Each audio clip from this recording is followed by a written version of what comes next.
Chers amis, bonsoir. Je vais se retrouver sur les ondes de la 100.3. Nous sommes le 22 mars 2021. Il est 17h dans le studio de Christ Radio. Et nous sommes ensemble dans notre enseignement sur la passion de l'évangile selon saint Marc, puisque nous sommes l'année B, les chapitres 14 et 15. Nous avons lu ce matin le chapitre 13, qui nous annonce déjà le chapitre 14 et le chapitre 15.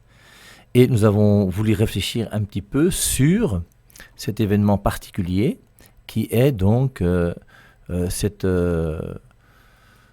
on va dire ça comment, ce moment où, selon l'évangile de Marc, dans la maison d'un monsieur qui s'appelle Simon, le lépreux, il y aura donc cette onction. Et cette onction, on va essayer de réfléchir sur cette onction. Je vous rappelle donc Marc chapitre 14. Mais ce qui est intéressant, et je crois ce qu'il faut retenir, c'est que le début de la passion dans l'évangile de Marc va commencer par cette onction. Et cette onction, pour moi, c'est l'onction de Béthanie. Alors, l'onction de Béthanie, très souvent, on pense que c'est l'onction qui a lieu. Donc, Béthanie, le seul endroit qu'on connaît à Béthanie, c'est la maison de Lazare, puisque Lazare est l'ami de Jésus. Et tout le monde pense que l'onction de Béthanie a eu lieu dans la maison de Lazare. Or, l'évangile, selon saint Marc, au chapitre 14, à partir du verset 3, nous dit « Jésus se trouvait à Béthanie, dans la maison de Simon le lépreux. » Il n'est pas chez Lazare. Et dans cette maison de Simon le lépreux, pendant qu'il était à table, une femme s'approcha de lui, portant un vase d'albâtre avec une essence de myrrhe d'un très grand prix. Elle brisa le col du vase et versa le parfum sur la tête de Jésus. On continue ensuite, plusieurs d'entre eux en furent indignés, là on dit plusieurs. On verra tout à l'heure que dans l'évangile de Jean, chapitre 11, je crois il y en a 12, il y en a un seul, c'est Judas. Il se disait, on met ça au pluriel, pourquoi avoir gâché ce parfum? On aurait pu vendre cette myrrhe plus de 300 deniers et les donner aux pauvres. Un denier, c'est le salaire d'une journée de travail. 300 deniers, c'est une année de travail. Et donc, le salaire d'une année de travail qu'on va verser comme ça sur les pieds de Jésus ou sur la tête de Jésus, comme on dit ici là.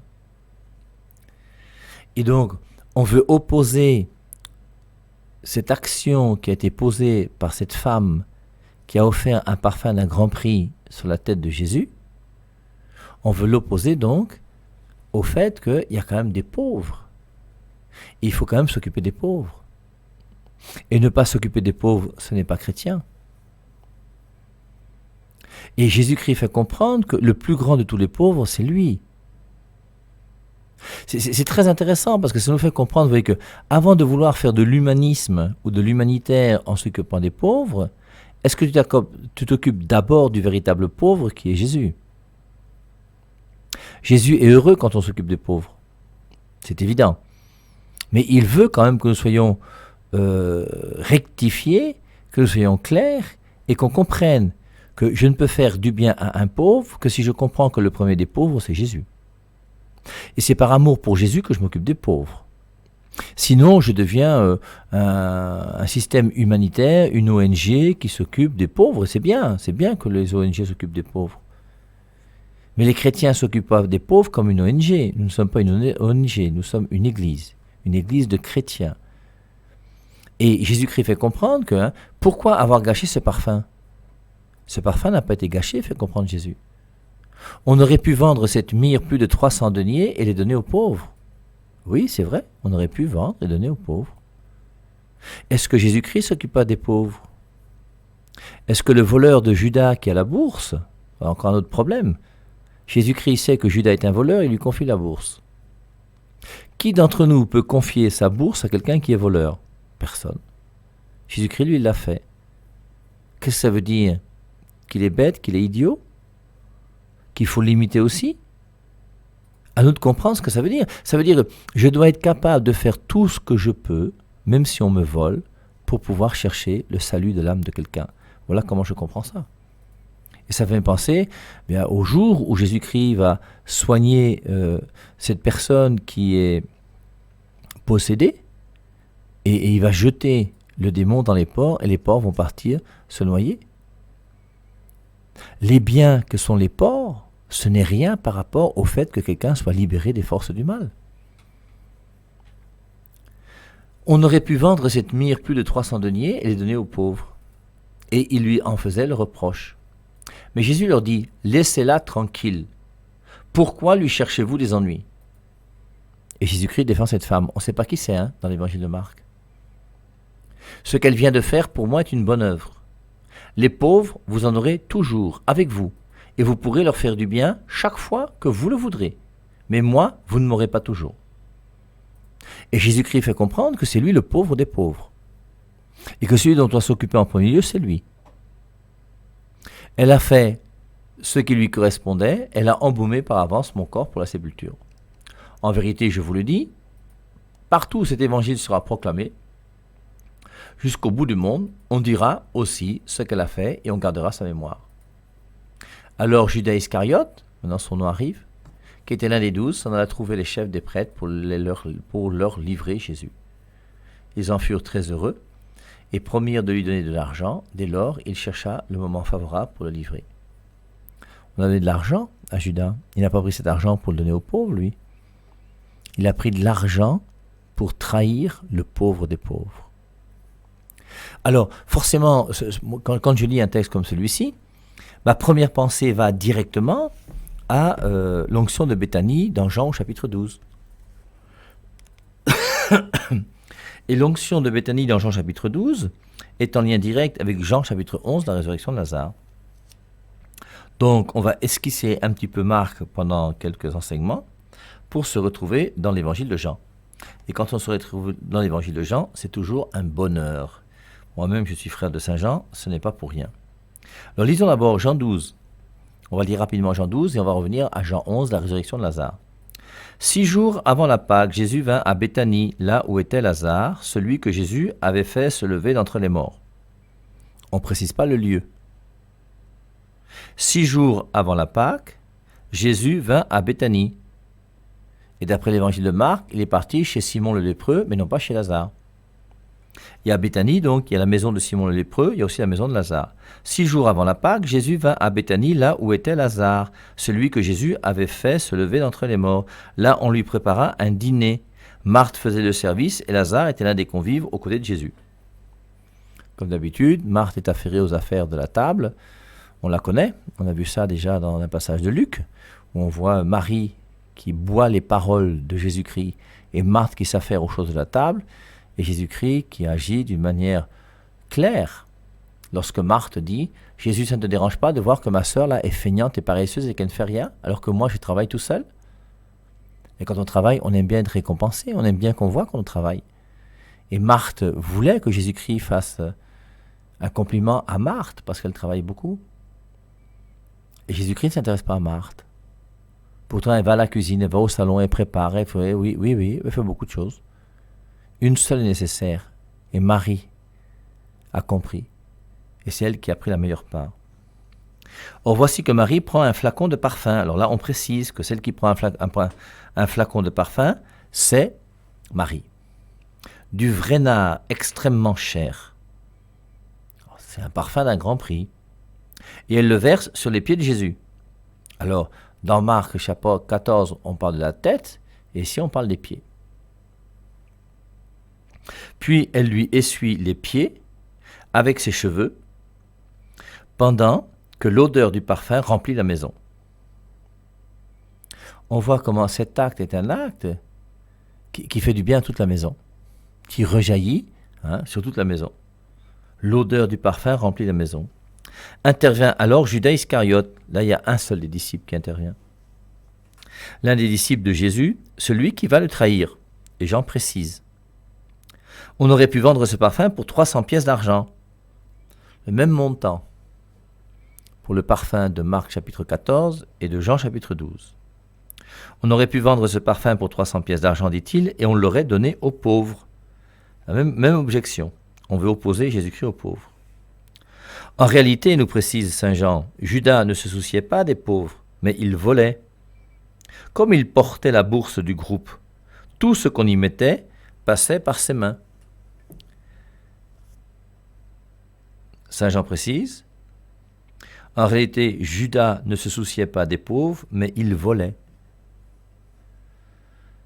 Et on s'est aperçu que c'était un voleur. Et il précise, Jean a quand même un discours un peu dur sur Judas. Mais c'est la vérité. Comme moi-même, quand je parle des mbutuku spirituels, qu'est-ce que vous voulez? Il faut qu'on ait le courage de dire ce qui est. Et Judas était un voleur. Comme dire que Dieu a interdit les images, c'est une bêtise monstrueuse. Hein. En réalité, Judas ne se souciait pas des pauvres, mais il volait. Comme il portait la bourse du groupe, tout ce qu'on y mettait passait par ses mains. Mais Jésus dit, ne lui reproche pas d'avoir gardé ce parfum. Et il parle bien à Judas, pas à plusieurs. Et on voit que l'évangile de Jean est toujours plus précis. Mais Jésus dit, ne lui reproche pas d'avoir gardé ce parfum pour le jour de mon enterrement. Vous avez toujours des pauvres parmi vous, mais moi, vous ne m'aurez pas toujours. Beaucoup de Juifs apprirent que Jésus était là, et ils vinrent pour lui, bien sûr, mais aussi pour voir Lazare, qu'il avait fait se lever d'entre les morts. C'est alors que les grands prêtres pensèrent à tuer aussi Lazare, car beaucoup de Juifs les quittaient à cause de lui et croyaient en Jésus. Et c'est intéressant quand même de revenir à cette résurrection de Lazare et à cette onction de Béthanie, parce que c'est l'événement qui va déclencher la mort de Jésus. C'est une fois que Jésus-Christ va ressusciter Lazare du tombeau après 4 jours, que des gens qui ont vu le miracle vont aller voir les grands prêtres, ils vont s'apercevoir qu'il vaut mieux qu'un seul meure et que la multitude soit en paix. Parole prophétique du grand prêtre de l'époque, qui est malsaine, qui est mauvaise, mais que Dieu va utiliser d'une manière positive. Alors, je crois quelque part que nous sommes obligés de faire un lien entre ce passage de Marc chapitre 14 et de Jean chapitre 12. Et je crois que dans Marc chapitre 14, on parle bien de l'onction de Béthanie. Et cette onction de Béthanie qui a lieu non pas chez Lazare, d'ailleurs l'évangile de Jean ne précise pas qu'on est chez Lazare. L'évangile de Jean a simplement dit, 6 jours avant la Pâque, Jésus vint à Béthanie. Et Béthanie c'est quoi? C'est là où était Lazare, celui que Jésus avait fait se lever d'entre les morts. Et on ne dit pas qu'on est à Béthanie chez Lazare. Mais on dit que c'est Marthe qui prépare la nourriture et que c'est Marie qui va offrir le parfum d'un grand prix. Et quelque part, c'est très proche donc de ce que dit Marc chapitre 14. Mais avant de réfléchir donc sur ces petites distinctions qu'on peut faire, revenons à Jean chapitre 11, parce que vous savez que d'abord l'évangile de Jean est un évangile qui est magnifique et qui est très beau. Et puis c'est important de réfléchir sur Jean 11. Et surtout ceux qui pensent que Jean chapitre 11, verset 35, Jésus pleura, et je suis persuadé que Jésus-Christ n'a pas pleuré parce que Lazare est mort. Ça, j'en suis absolument convaincu. Et objectivement, si on connaissait mieux les Écritures et si on lisait davantage la Bible, on serait tous convaincus que Jésus-Christ n'a pas pleuré parce que Lazare est mort. Et il faut trouver la vraie raison pour laquelle Jésus-Christ a pleuré. Et forcément, il faut se rappeler que Jésus-Christ n'a pas pleuré une seule fois. Jésus-Christ a pleuré dans Jean 11, 35, Jésus pleura. Jésus-Christ a pleuré aussi dans Luc 19, 41. On y reviendra. Et puisqu'on parle des pleurs de Jésus, essayons de voir aussi quels sont les pleurs de Jean. Jean aussi a pleuré. J'espère que certains d'entre vous, parce que quelque part, quand on est sur la 100.3 depuis 1 an ou 2, on devient des baots des Saintes Écritures, non? Et je pense que beaucoup d'entre vous déjà savent quand est-ce que Jean a pleuré. Et ceux qui ne le savent pas, sachez que Jean a pleuré dans Apocalypse au chapitre 5.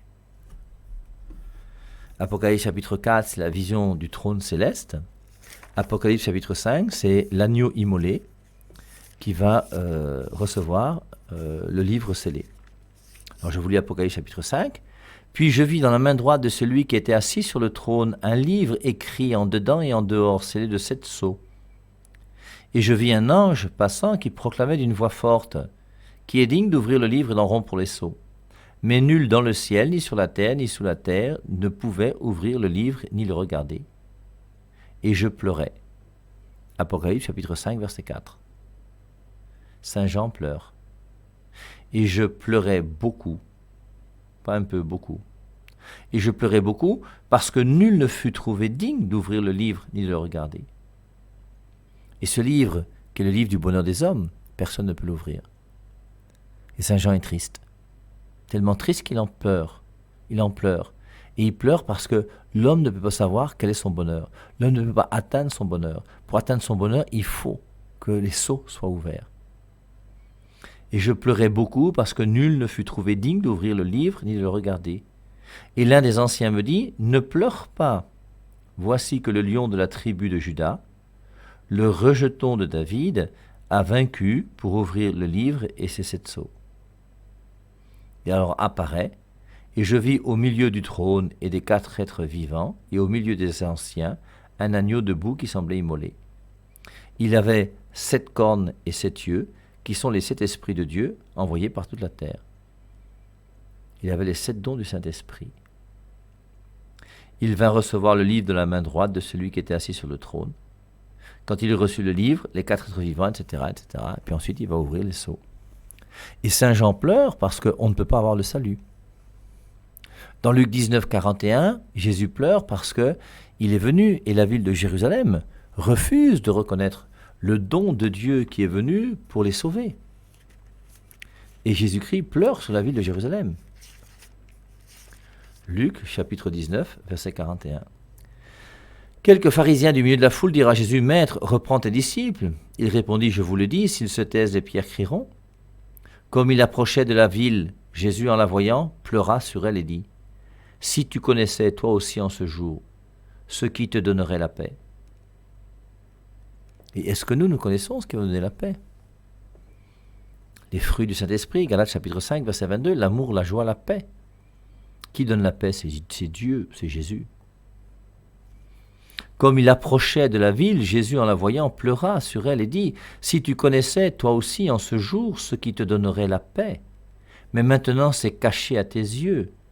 Il viendra sur toi des jours où tes ennemis t'environneront de palissades, t'encercleront et te presseront de toutes parts. Ils t'écraseront, toi et tes enfants, et au milieu de toi, ils ne laisseront pas en toi pierre sur pierre, parce que tu n'as pas connu le temps où tu as été visité. » Et le fait de refuser Jésus-Christ va avoir des conséquences. Et donc, Jésus pleure sur la ville de Jérusalem qui ne veut pas se convertir. Alors, allons-y avec Jean chapitre 11, la résurrection de Lazare. Alors, je vous rappelle que la résurrection de Lazare, c'est le moment catalyseur qui va faire que Jésus-Christ va être pris en grippe par les Juifs, parce qu'avec la résurrection de Lazare, beaucoup de gens commencent à quitter la religion juive pour devenir chrétiens. Et ça énerve les Juifs, et il faut donc qu'on trouve une solution. Et la seule solution, c'est de tuer Jésus. Et comme on l'a vu dans Jean 12, de tuer aussi Lazare. Jean 11. Il y avait un malade. C'était Lazare de Béthanie, le village de Marie et de sa sœur Marthe. Alors, les grandes questions qu'on se pose sur Marie, moi je suis persuadé que Marie de Magdala, donc la prostituée, c'est Marie de Béthanie. Et je crois que si on veut être honnête, je ne suis pas le seul à le croire, c'est que l'Église le dit aussi d'une manière peut-être pas aussi claire que je le dis, mais je vous rappelle que Lazare a été le premier évêque de Marseille. Relisez l'histoire de la ville de Marseille en France, et il est clair que Lazare est le premier évêque de Marseille. Et à côté de Marseille, il y a la Sainte-Baume, et à la Sainte-Baume, il y a Marie de Lazare, qui est aussi Marie de Magdala, qui s'est retrouvée dans cette grotte où elle a vécu en ermite, et un peu plus loin, à Tarascon, celle qui a détruit la Tarasque, Marthe, qui est Marthe, la sœur de Lazare.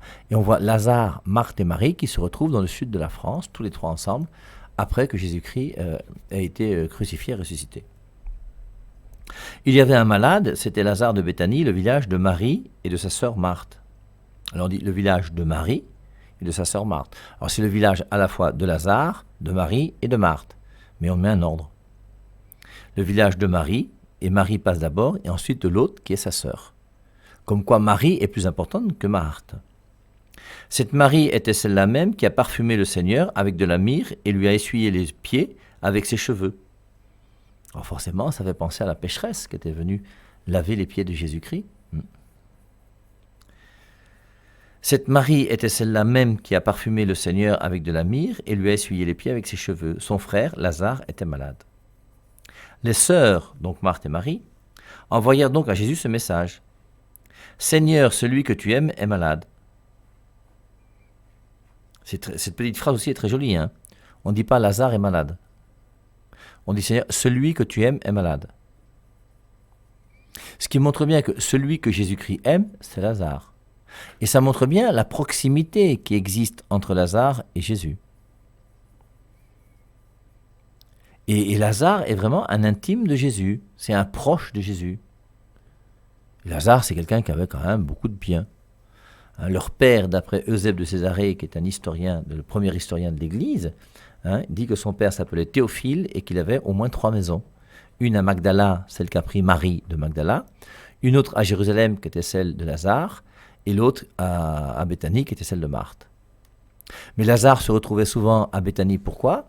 Parce que le fait que Lazare soit juif et que sa sœur, Marie de Magdala, soit prostituée, c'était un scandale. Et les Juifs ne pouvaient pas entrer dans la maison de Lazare et le côtoyer parce que sa sœur était prostituée. Et c'était un gros problème pour Lazare. Lazare était profondément touché par la prostitution de sa sœur. Et donc il se retrouvait de temps en temps à Béthanie pour se reposer. Son frère Lazare était malade. Les sœurs envoyèrent donc dire à Jésus ce message, Seigneur, celui que tu aimes est malade. Celui que Jésus aime, c'est Lazare.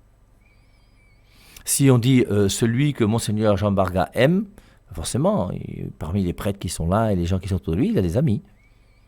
Moi-même, Père Eve Marie, si on vous dit que celui que Père Eve Marie aime, il y a quelques personnes qui sont là autour de moi, que j'aime bien, que j'aime plus que beaucoup de personnes que je ne connais pas. Et chacun d'entre nous, c'est pareil. Donc celui que tu aimes est malade. Lorsque Jésus l'apprit, il déclara, « Cette maladie n'ira pas à la mort, elle est pour la gloire de Dieu, et par elle, le Fils de Dieu sera glorifié. » Première réponse de Jésus dans Jean chapitre 11 au verset 4, cette maladie n'ira pas à la mort. Et ensuite, des gens nombreux, prêtres comme évêques, comme dans l'Église catholique, vous disent que Jésus-Christ a pleuré parce que Lazare est mort. Il faut quand même qu'on essaye de serrer les textes des Écritures d'une manière claire. Et lorsque Jésus-Christ apprend que Lazare est mort, qu'est-ce qu'il dit ? Cette maladie n'ira pas à la mort. Elle est pour la gloire de Dieu, et par elle, le Fils de Dieu sera glorifié. C'est quand même curieux comme réponse de Jésus. Et ensuite, qu'est-ce qu'il fait ? Jésus aimait Marthe, et sa sœur, et Lazare. Pourtant, quand il sut que Lazare était malade, il resta encore 2 jours au même endroit. On t'apprend que celui que tu aimes est malade. Il a fait un accident de voiture, il est à l'hôpital dans tel endroit. Avant de te coucher le soir, tu vas pas faire un tour à l'hôpital pour le voir. Et on ne dit pas qu'il était occupé, on ne dit même pas qu'il s'excuse. Au moins dans Luc chapitre 2, lorsque Jésus-Christ va partir à l'âge de 12 ans, se retrouver au temple, et que Marie va dire « Tu vois pas que ton père et moi nous te cherchons ?» Il dit « Il faut que je sois aux affaires de mon père. » Au moins il explique. Il donne une raison, mais il ne donne aucune raison. Il dit même pas « Je serai d'abord aux affaires de mon père pendant 2 jours, et ensuite je viendrai vous voir. » Dit qu'il ne s'inquiète pas. C'est pas ça. On dit simplement « Jésus aimait Marthe et sa sœur et Lazare. Pourtant, quand il sut que Lazare était malade, il resta encore 2 jours au même endroit. Après quoi, il dit aux disciples, « Retournons en Judée. » Les disciples lui disent, « Rabbi, récemment, les Juifs voulaient te tuer, à coups de pierre, et tu retournes là-bas. » Et on voit que Jésus-Christ est une personne qui n'est pas acceptée partout et accueillie partout. Et Jésus-Christ est obligé de temps en temps de se cacher parce qu'il y a des gens qui veulent sa mort. Nous sommes là dans Jean au chapitre 11. Et dans Jean déjà au chapitre 5, verset 18, on nous dit que les Juifs cherchaient à tuer Jésus, non seulement parce qu'il violait le sabbat, mais parce qu'il appelait Dieu Père, se faisant ainsi l'égal de Dieu. Les disciples lui disent, « Rabbi, récemment les Juifs voulaient te tuer à coups de pierre, et tu retournes là-bas ?» Jésus leur répondit, « Ne faut-il pas 12 heures pour faire une journée ? Tant qu'on marche de jour, on ne trébuche pas, parce qu'on voit la lumière de ce monde. Mais si on marche de nuit, c'est qu'on n'a pas en soi la lumière, et alors on trébuche. » Telle fut la réponse de Jésus. Puis il leur dit, « Notre ami Lazare s'est endormi, mais je vais pour le réveiller. » Jean 11, 4, Jean 11, 11. Notre ami Lazare s'est endormi, mais je vais pour le réveiller. Il sait. Il ne peut pas pleurer parce que Lazare est mort. Les disciples lui disent, « Seigneur, s'il s'est endormi, il va guérir. » Jésus voulait dire que Lazare était mort et eux l'avaient compris du sommeil ordinaire. Vous voyez comment Saint Jean précise bien dans Jean chapitre 11 ce problème de la résurrection de Lazare. Et on comprend que le discours de Jésus-Christ n'est pas forcément très clair a priori. Donc il faut préciser. Jésus voulait dire que Lazare était mort et eux l'avaient compris du sommeil ordinaire. Alors Jésus leur dit clairement, Lazare est mort. Mais je suis heureux pour vous de ne pas avoir été là, car cela vous fera croire. Il ne faut pas lire un seul verset comme Jean 11, 35, qu'on dit être le plus court verset de la Bible, même quand je vous ai cité un verset qui est plus court que Jean 11, 35. Alors Jésus leur dit clairement, Lazare est mort, mais je suis heureux pour vous. Et quand il dit que Lazare est mort et qu'il explique d'une manière claire et nette aux apôtres que Lazare est mort, il se réjouit de ne pas avoir été là. Il ne pleure pas, il se réjouit. C'est quand même extraordinaire ces versets bibliques-là. Et forcément, ce n'est pas le mensonge, c'est la vérité. Comment il faut les comprendre? Voilà la vraie question qu'il faut se poser. Est-ce que nous cherchons à comprendre les Saintes Écritures? Est-ce que nous voulons que les Saintes Écritures nous éduquent et nous aident à grandir dans notre foi? Lazare est mort, mais je suis heureux pour vous de ne pas avoir été là, car cela vous fera croire. Il ne pleure pas, il se réjouit, parce que Lazare est mort. Allons chez lui. À ce moment, Thomas, qu'on appelle le jumeau, dit aux autres disciples, « Allons-y nous aussi, nous allons mourir avec lui. » On a vu que tout à l'heure, les disciples lui disent, « Rabbi, récemment, les Juifs voulaient te tuer à coups de pierre. » Et Thomas, il dit, « Bon, comme on voulait te tuer, là, on va faire comment? Nous aussi, on ne peut pas te laisser tomber. Tu es quand même notre boss, notre patron, on croit quand même en toi, donc on ne va pas te laisser partir là-bas seul. » Et il dit, « Allons-y, nous aussi, nous allons mourir avec lui. » Et les apôtres ont le courage et l'audace de pouvoir suivre Jésus, même en sachant que là où ils vont aller avec Jésus-Christ, ils risquent la mort. Jésus-Christ a quand même encadré les 12 apôtres qui n'ont pas été uniquement des gens qui ont renié et qui ont été lâches. Lorsque Jésus arriva, Lazare était déjà dans la tombe depuis 4 jours. Donc il a attendu 2 jours, le temps de se déplacer, parce que on ne fait pas non plus 300 km en une journée quand on marche à pied. Donc le temps d'arriver, on lui a dit que Lazare était mort. Le temps que les serviteurs retournent à la maison, il a fallu du temps. Lui a resté 2 jours en plus dans l'endroit où il était. Le temps d'arriver, là, Lazare est déjà au tombeau depuis 4 jours. C'est pour ça que lorsque il va vouloir ouvrir le tombeau, Marthe va dire, « Mais Jésus, il sent déjà, il est déjà pourri. Comment tu dis qu'il faut ouvrir le tombeau ?» 4 jours, c'est pas rien. Garder un corps pendant 4 jours, forcément, c'est pas simple. Lorsque Jésus arriva, Lazare était déjà dans la tombe depuis 4 jours. Comme Béthanie est tout près de Jérusalem, un peu plus de 2 kilomètres, beaucoup de Juifs étaient venus chez Marthe et Marie pour les consoler de la mort de leur frère. Et c'est comme si les Juifs, quand même, connaissent un peu Lazare. Surtout que leur père était quand même une grande autorité. Et il y a des Juifs donc qui sont venus au deuil de Lazare. Et comme là, Jérusalem et Béthanie, c'est 2 kilomètres, c'était facile d'aller faire un tour là-bas. Donc, beaucoup de Juifs étaient venus chez Marthe et Marie pour les consoler de la mort de Lazare. Quand Marthe apprit que Jésus arrivait, elle alla au-devant de lui pendant que Marie restait assise à la maison. Alors, comment est-ce que Marthe a su, et non pas Marie, que Jésus arrivait? Aucune idée. Il y a des serviteurs, des gens qui sont venus dire que Jésus arrive, Jésus arrive. Et Marthe n'a pas dit à Marie.